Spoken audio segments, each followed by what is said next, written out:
सबसे पहले मैं महाराज जी आपको नमन करती हूँ। आप यहाँ आएंगे, हमें कथा आपके मुख से सुनने का मौका मिलेगा, हमने कभी कल्पना नहीं की थी। हम धन्य हो गए महाराज जी।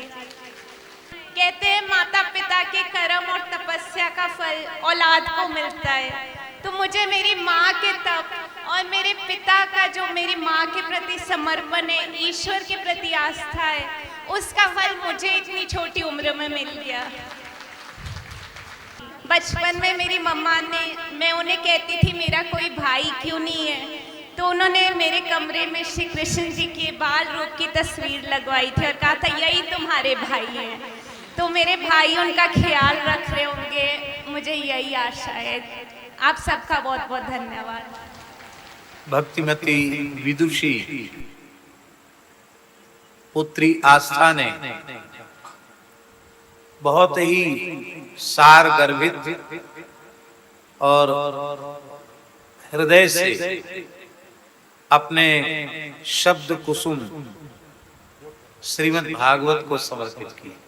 और ये जानकर हमें और अधिक प्रसन्नता हुई कि वे श्रीधाम वृंदावन का दर्शन करना चाहती थी और वृंदावन में जाकर पूज्य संत श्री प्रेमानंद जी का दर्शन करना चाहती थी।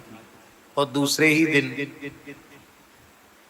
वो नहीं रही, अंते मति सागति। वो वृंदावन जाना चाहती थी तो समझ लो वृंदावन पहुंच गई। और दूसरी बात आस्था जी ने ये बताई कि मैं बहुत छोटी बच्ची थी तो माँ से पूछती थी कि मेरा भाई नहीं है, तो उन्होंने बाल कृष्ण की छवि रख दी और कहा ये तुम्हारा भाई है। ये बात सुनकर और अधिक मेरा मन बहुत ही आनंदित हुआ।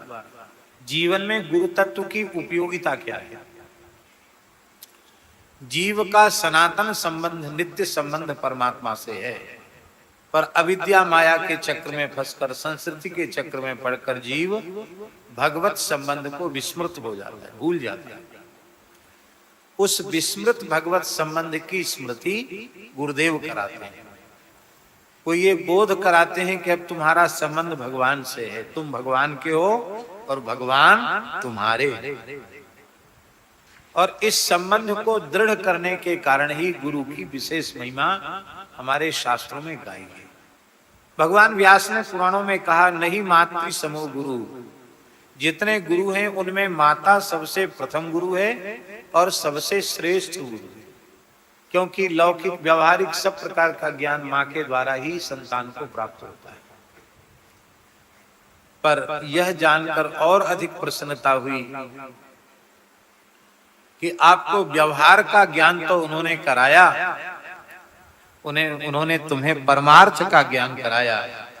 बिहारी जी से संबंध जोड़ दिया, इतना मजबूत भाई दे दिया कि अनंतानंत ब्रह्मांडों में खोजने से भी बिहारी जी के जैसा भाई तो नहीं मिलेगा।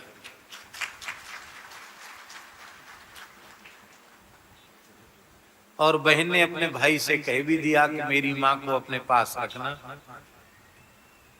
तो निश्चित इतना सफल आयोजन है, इतने पूज्य संत पधारे हैं और ब्राह्मणों ने बड़ी श्रद्धा पूर्वक जप पाठ आदि किया है, तो निश्चित ही यह संपूर्ण आयोजन सफल है। और उसके मूल में मुकेश जी की हृदय की भावना। यदि इनमें दिखावा होता और भाव में कुछ न्यूनता होती तो हमने ऐसे ऐसे आयोजन देखे हैं कि जो व्यवस्था की दृष्टि से बहुत ही उत्कृष्ट से उत्कृष्ट है, लेकिन ठाकुर जी किसी का अहंकार सहन नहीं करते। यहाँ जो आपने बहुत विनम्र भाव से, बहुत सच्ची श्रद्धा से जो कार्य किया है, उसका प्रत्यक्ष परिणाम सबको देखने में सामने आया है। और इतना ही नहीं, इस कथा से इस पूरे क्षेत्र के संस्कार कैसे, सोए हुए संस्कार जागेंगे इस भूमि के, और इसका कितना उत्तम परिणाम निकट भविष्य में आएगा, ये भगवान के अतिरिक्त और कोई नहीं जान सकता।